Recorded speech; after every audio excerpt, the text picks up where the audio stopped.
Roosevelt, whose family had been New York bankers since the 18th century, whose uncle Frederick was on the original Federal Reserve Board, was very sympathetic to the interests of the international bankers, and the interest was to enter the war, as we've seen, nothing is more profitable for international bankers than war. In a journal entry by Roosevelt's Secretary of War Henry Stimson, dated November 25, 1941, he documented a conversation he had with Roosevelt. The question was, how should we maneuver them into firing the first shot? It was desirable to make sure the Japanese be the ones to do this, so that there should remain no doubt as to who were the aggressors. In the months leading up to the attack on Pearl Harbor, Roosevelt had done almost everything in his power to anger the Japanese, showing a posture of aggression. He halted all of Japan's imports of American petroleum. He froze all the Japanese assets in the United States. He made public loans to nationalist China and supplied military aid to the British, both enemies of Japan in the war, which, by the way, is completely in violation of international war rules. And on December 4th, 3 days before the attack, Australian intelligence told Roosevelt about a Japanese task force moving towards Pearl Harbor. Roosevelt ignored it. So, as hoped and allowed, on December 7, 1941, Japan attacked Pearl Harbor, killing 2,400 soldiers. Before Pearl Harbor, 83% of the American public wanted nothing to do with the war. After Pearl Harbor, 1 million men volunteered for the war. It is important to note, Nazi Germany's war effort was largely supported by two organizations, one of which was called IG Farben. IG Farben produced 84% of Germany's explosives, and even the Zyklon B used in the concentration camps to kill millions. One of the unspoken partners of IG Farben was J.D. Rockefeller's Standard Oil Company in America. In fact, the German Air Force could not operate without a special additive patented by Rockefeller's Standard Oil. The drastic bombing of London by Nazi Germany, for example, was made possible by a $20 million sale of fuel to IG Farben by the Rockefeller Standard Oil Company. This is just one small point on the topic of how American business funded both sides of World War II. One other treasonous organization worth mentioning is the Union Banking Corporation of New York City.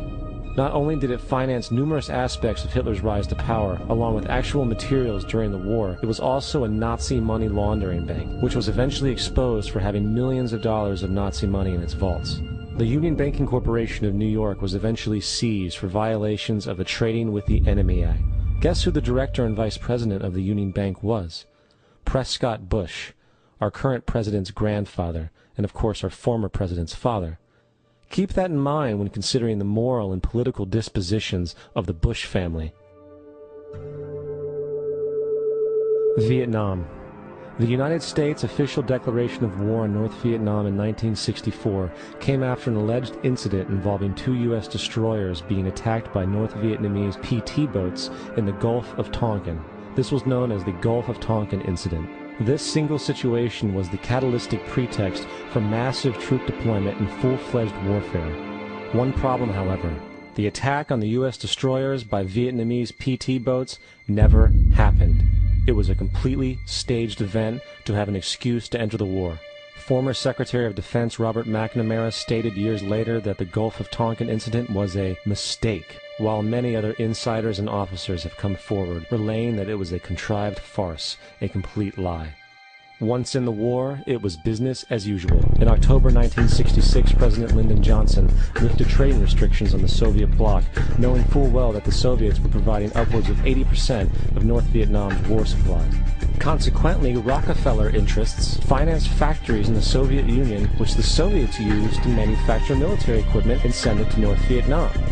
However, the funding of both sides of this conflict was only one side of the coin.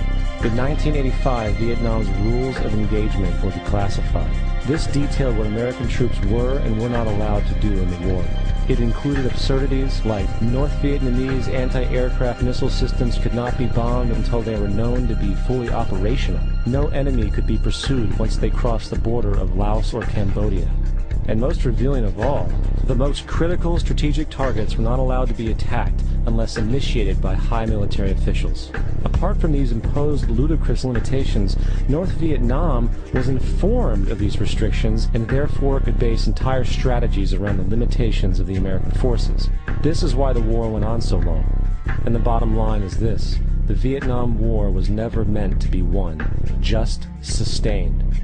This war for profit resulted in 58,000 American deaths and 3 million dead Vietnamese.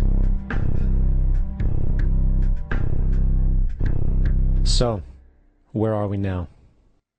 September 11th was the jumpstart for what is now an accelerated agenda by the ruthless elite. It was a staged war pretext no different than the sinking of the Lusitania, the provoking of Pearl Harbor, and the Gulf of Tonkin lie. In fact, if 9/11 wasn't a planned war pretext, it would be an exception to the rule.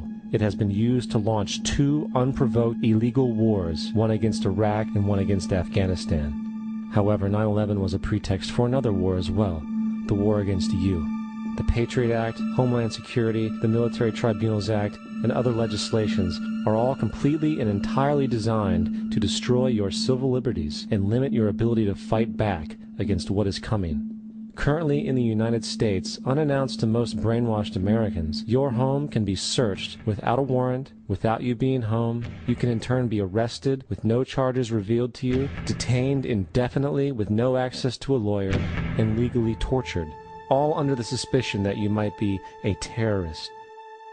If you need a painted picture of what is happening in this country, let's recognize how history repeats itself.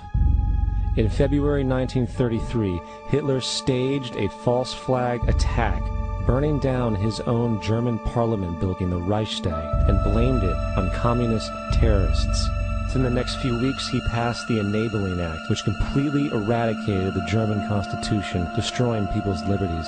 He then led a series of preemptive wars, all justified to the German people as necessary to maintaining homeland security.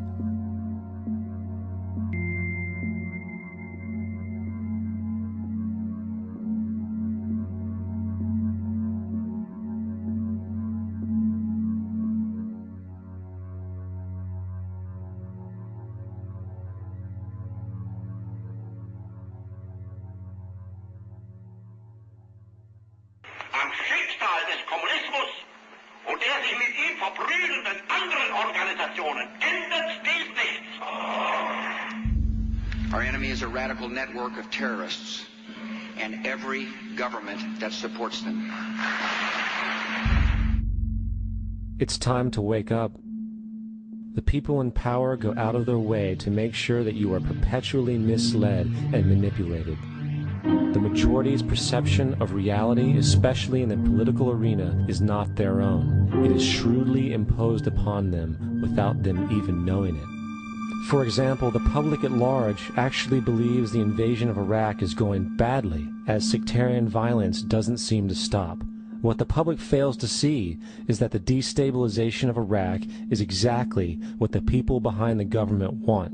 This war is to be sustained so the region can be divided up, domination of the oil maintained, continual profits reaped for the defense contractors, and most importantly, permanent military bases established to be used as a launching pad against other oil-bearing, non-conforming countries such as Iran and Syria. For further implication that the civil war and destabilization is purely intentional, in 2005, 2 elite British SAS officers were arrested by Iraqi police after being caught driving around in their car shooting at civilians while dressed up as Arabs. After being arrested and taken to a jail in Basra, the British Army immediately requested the release of these men. When the Basra government refused, British tanks came in and physically broke out the men from the Basra prison. If you wish to destroy an area, how do you do it? Well, there are 2 ways. You can go in there and bomb it and so forth, but that is not very efficient. What you do is you try to get the people in that area to kill each other and to destroy their own territory, their own farms. And that's what's been done in that area. The way in which you destroy an opponent is get him to destroy himself by dividing his ranks against one another. Then you feed both sides. You have agents feeding both sides, inflaming both sides, and they kill each other off.